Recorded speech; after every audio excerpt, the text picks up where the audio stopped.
যার মেয়ে অসভ্য দুশ্চরিত্র, যে মেয়ে বেহায়া, যেই মেয়ে সারা রাত আরেক ছেলের সাথে অশ্লীল আলাপ করে মোবাইলে, ওই জানোয়ার পাইলা 1 কোটি টাকার বাড়ি করে আপনার ফায়দা কি? কথা বলেন না। যার বিবিরে পুরা গ্যারাম দেখে, রাস্তার ড্রাইভার, রাস্তার বখাটের ছেলে, সবাই যার স্ত্রীকে মেয়েকে দেখে হাসে, টিটকারি করে, মস্কারি করে, এই পুরুষের জীবন বেঁচে থাকার চাইতে ওই পানিতে ডুব দিয়া মরে যাওয়া ভালো। মরে যাওয়া ভালো বেটা। আপনি বলেন না ছেলেদের কি বলে, কি মজা পাইছে এই পর্যন্ত? হাজার হাজার মোবাইলের মধ্যে বেড়ি দেখা কি সুখ পাইছে?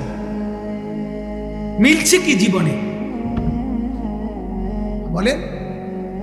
অশ্লীলতার মধ্যে সুখ কি? গুনার মধ্যে সুখ কোথায়?